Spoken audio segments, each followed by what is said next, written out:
This is Mindfulness with Richard Clarke. Listen, reflect, and deeply meditate. You might imagine freedom as something far away, a final state reached after long effort, a moment when everything resolves and stays resolved. These ideas can quietly shape your meditation practice. You sit, you work, you improve, all aimed at a future arrival. Yet there are moments, brief and often overlooked, when nothing is missing. No grasping, no resistance, just a simple ease. These moments pass quickly, yet they point to something profound. Today, we explore freedom here and now, not as a destination, but as a shift in how you see your experience. If this speaks to you, like the video, subscribe, ring the bell, and share your reflections below. Welcome. This is Richard Clarke. Today's session will be on the subject of freedom, here and now. Freedom is often imagined as a final achievement, a permanent condition where difficulty no longer appears. This view creates a subtle tension in practice. You measure progress. You compare experiences. You wait for confirmation that something lasting has been gained. Mindfulness meditation reveals a different perspective. Freedom is not something added to experience. It comes when craving and clinging fall away, even briefly. These moments are simple. You may not notice them unless you're paying attention. Grasping and aversion bind you by pulling attention out of simple awareness into a loop of wanting or resisting. The moment grasping appears, there is a you who needs something. The moment aversion appears, there's a you who must escape something. This creates a psychological sense of time, projecting fulfillment into the future, and rejecting what is present now is not enough. The body tightens, perception distorts, and the mind keeps circling the same patterns. You are no longer free to simply be aware of what is. You are looking for something else. When grasping or resistance drop, that whole structure collapses, and what remains is open, unburdened awareness, already at ease. Consider what happens when a desire drops away. For example, you wanted something to go a certain way, and when it does, for a few seconds, the wanting stops. In that pause, there is quiet ease. Nothing has changed externally, yet the pressure is gone. This is a glimpse of release. Desires, when fulfilled, bring a time of relief. The desire, though, will return. Relief is temporary. What if you could go upstream of the desire and cut it off before it formed? That is what mindfulness points to. Clinging operates in many forms, holding on to an opinion or a thing or a relationship, trying to maintain a pleasant state. Clinging creates tension in the body and agitation in the mind. When clinging relaxes, even for a moment, the system settles. Mindfulness trains you to recognize these shifts. You begin to notice the difference between a mind that is grasping and a mind that is open. The contrast becomes clear. Grasping for desires feels contracted. Open awareness feels spacious and unburdened. If you notice this, you can make a choice. In early practice, these glimpses are brief. They come and go. The mind quickly resumes its old habits. Yet each glimpse is significant. It shows that peace is not dependent on conditions. It appears when resistance drops. From a Buddhist perspective, this relief is referred to as nirvana. It's not a location. It's not something you travel to or achieve. It is simply the ending of craving in this moment.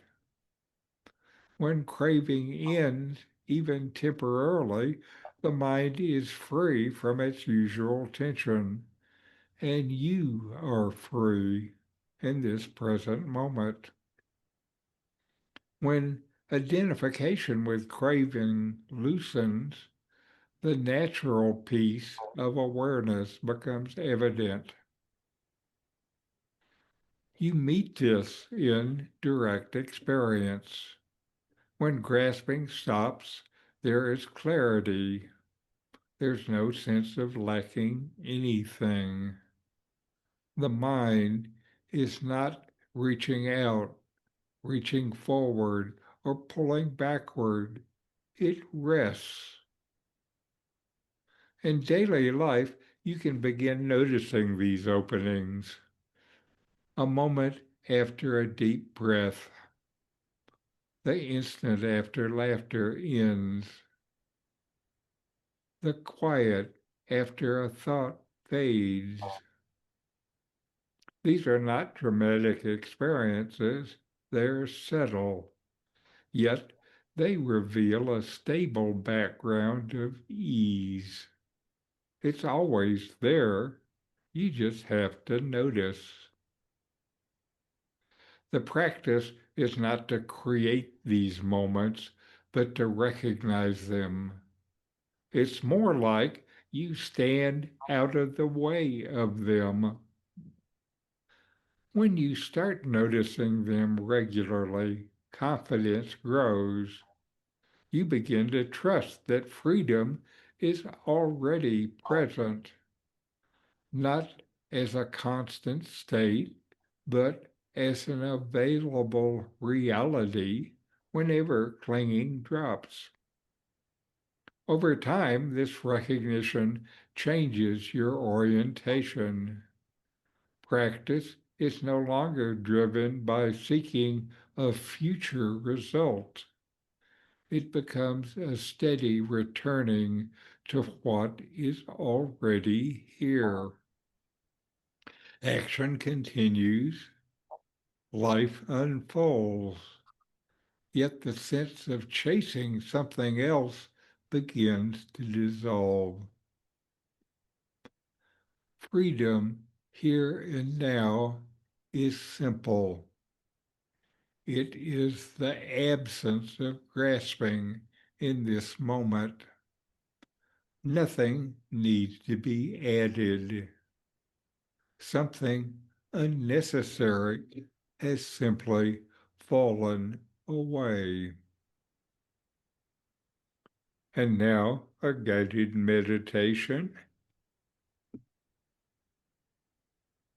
Sit comfortably. Feel your feet on the floor.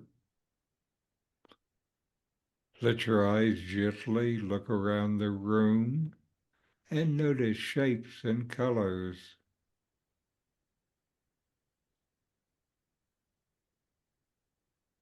Bring attention to one neutral sensation in the body, maybe the hands resting or the contact with the chair. Now allow the eyes to close. Bring attention to the breath. Feel your breath in and out.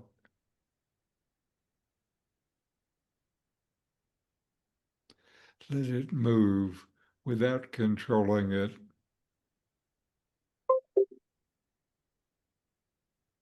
Now notice if there is any wanting or desire in the mind, wanting this moment to be different, wanting something else, wanting a certain result, wanting this meditation to be over. Gently ask, what happens if this wanting pauses? Don't force it to stop, just observe.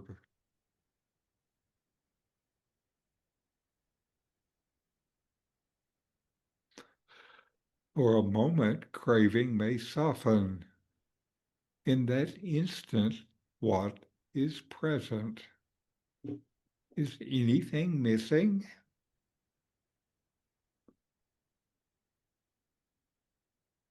Rest in that simple openness. And now ask quietly, who is aware of this ease? Let the question remain without answer. Another thought may come. Another desire may appear.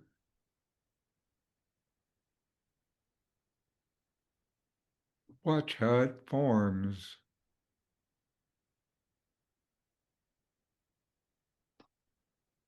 Watch how it passes. Each time clinging drops, even briefly, notice the sense of release and ease.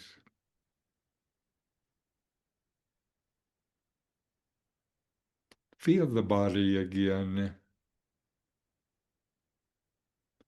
Notice the room.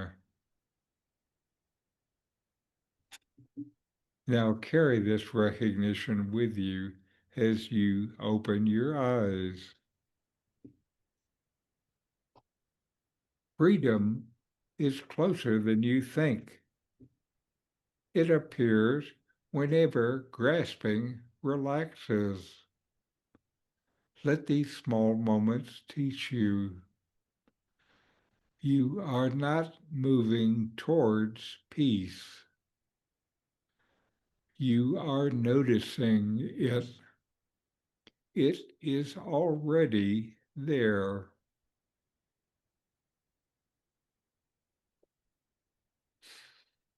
Now, Barley, how's your meditation been? Well, nothing spectacular this week, but one thing I did as part of the Chalice Circle. Joyce, are you in a Chalice Circle too? Yes, it's the last Saturday of the month. Okay, well, this month is called Attention. And one of the things to do would be to go sit in a mall or something and watch people. Yes, And I remember doing that, Richard, with your suggestion of then sending out a greeting to them. May you be yes, healthy. May right, you be yes. happy. May you be free, perhaps. And so I was including that. Uh-huh. So it was kind So of did fun. you do that? I did it. Yeah, the first time I went and I sat at a restaurant, and that wasn't good because I could hear the people and I wanted to be a speck on the wall, not be Hmm. noticed. So then I Hmm. moved. So you tried again some other place like the Yeah, plaza or something like that. yeah, I did. I was Very, on the Malecone in Ajijic. There was a lot of people passing by. very good. Mhm. How about you, Joyce? I mean, it's been a better week, I think, for meditation than last week. I also found that Chalice went on paying attention so similar in many ways to our meditation, because that's a lot of what we're talking about in meditation, is being in the moment and paying attention to what's happening, but yet not getting involved in it. And so I've been kind of merging both of them and focusing on both of them, and which is in many ways a good way to meditate. I think, like you were saying, Barley, just attending to what's out there without getting caught up in it. Yes, We're good. yes, that fundamentally is a meditative state. Very good. And it's great that the two different things support each other like that for both of you. How about you, Tom? How's your meditation been? You're muted still. I can't hear you. I'm working on regularizing it, morning and evening, not long periods, a minimum of 10 minutes. Hmm. And so I think that's progress. Very good. Mhm. And, as you can do, it's once you start to do that regularly, it becomes pretty easy to lengthen the period. Yes, to work it into a schedule is the major interest task right Right. Well, now. I think that's a big deal. Mhm. Okay. So now we have a video. This is another Alan Watts video on when life changes, stop clinging to it.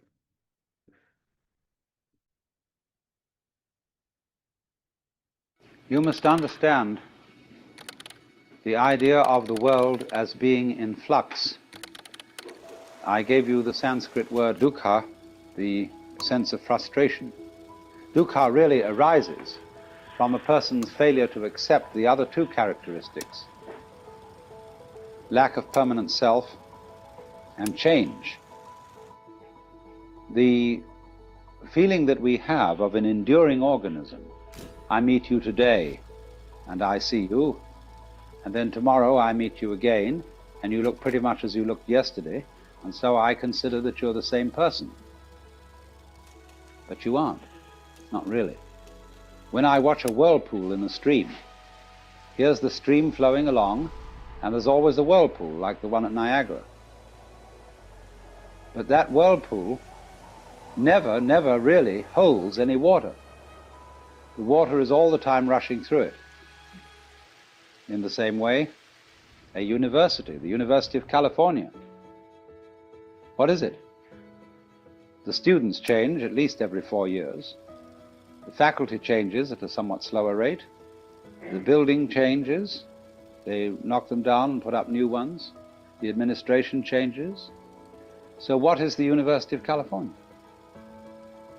It's a pattern, a doing of a particular kind. And so in just precisely that way, every one of us is a whirlpool in the tide of existence. And we are in every cell in our body, every molecule, every atom is in constant flux, and nothing can be pinned down. From one point of view, change is just too bad. Everything flows away. And there's a kind of sadness in that, a kind of nostalgia, and there may be even a rage. Go not gently into that good night, but rage, rage at the dying of the light. If you resist change, you have dukkha, you have frustration and suffering. But on the other hand, if you understand change, you don't cling to it, and you let it flow, then it's no problem, it becomes positively beautiful. Which is why, in poetry, the theme of the evanescence of the world is beautiful. When Shelley says, "The one remains, the many change and pass. Heaven's light forever shines, earth's shadows fly. Life, like a dome of many-colored glass, stains the white radiance of eternity until death shatters it to fragments."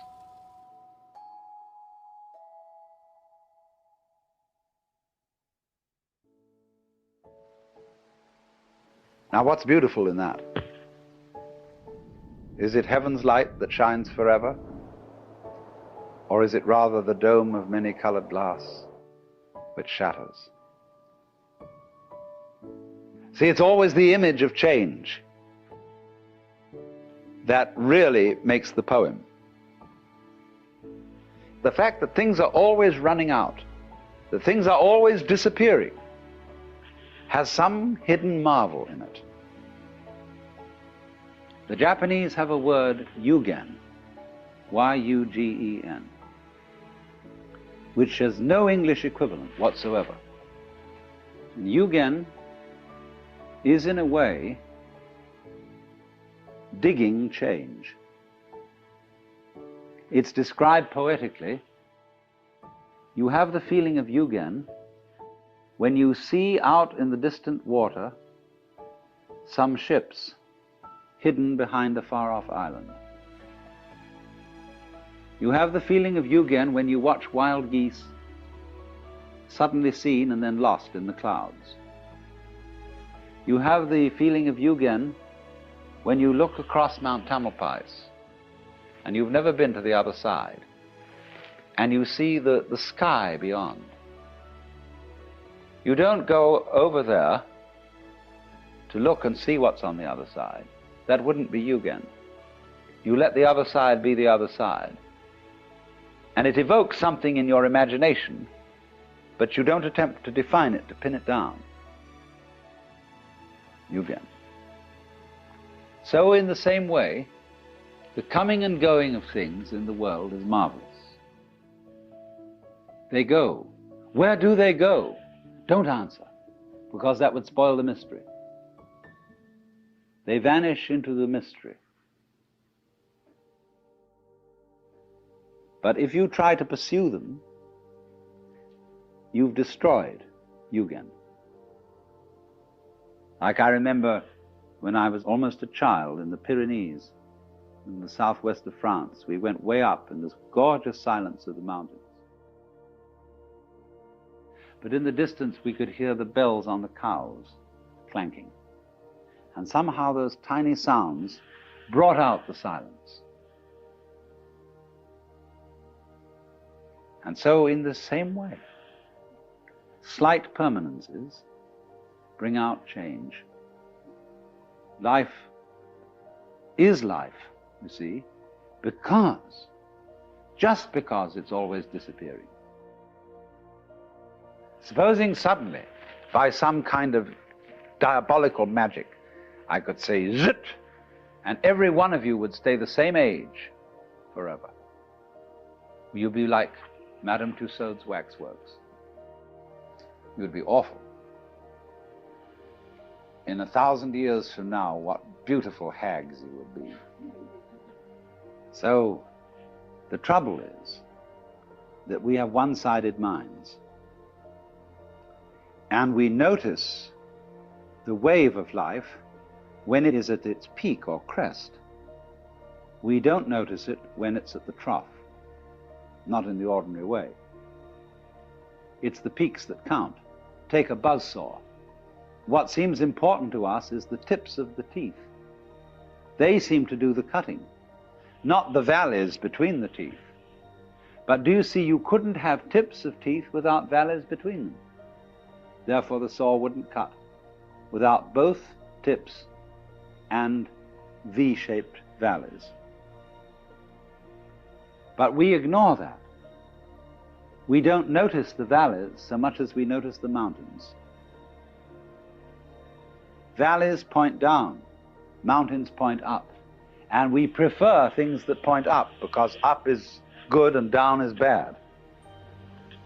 But seriously, we don't praise the peaks for being high and blame the valleys for being low. But it is so, you see, that we ignore the valley aspect of things. And so all wisdom begins by emphasizing the valley aspect as distinct from the peak aspect. We pay plenty of attention to the peak aspect. That's what captures our attention.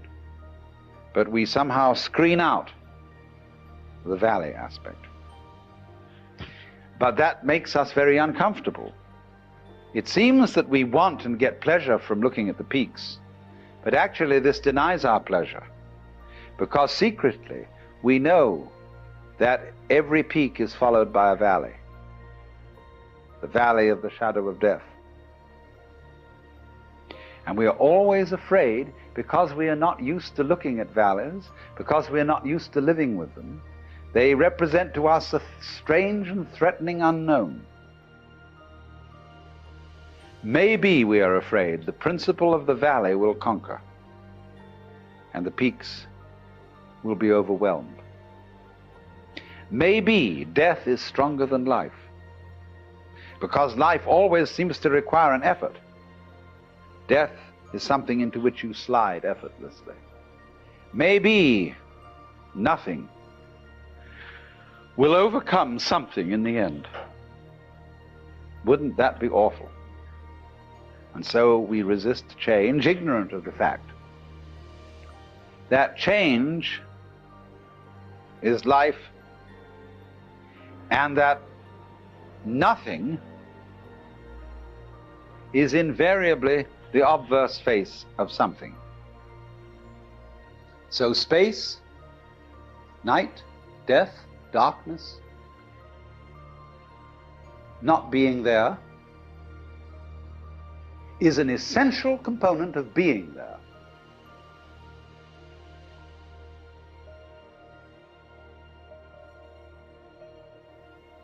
That's the way being is made up.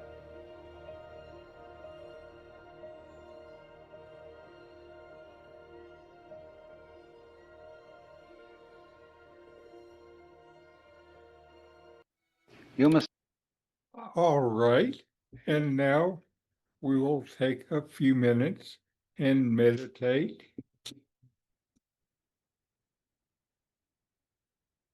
Mindfulness is paying attention on purpose in the present moment,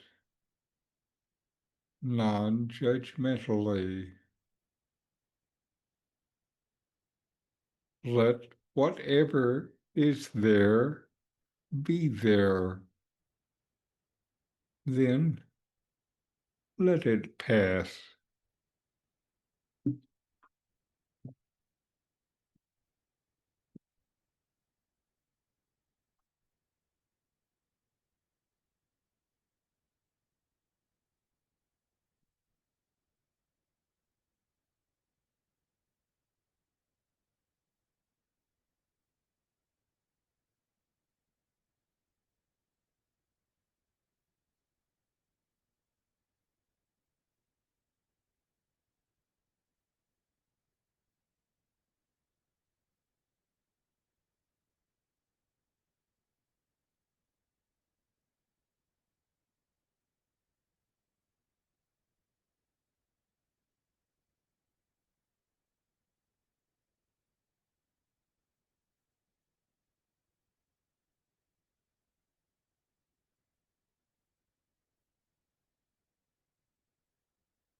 All right. And we'll close with that chant. Om Shanti, Shanti, Shanti. Om. Peace, peace, peace.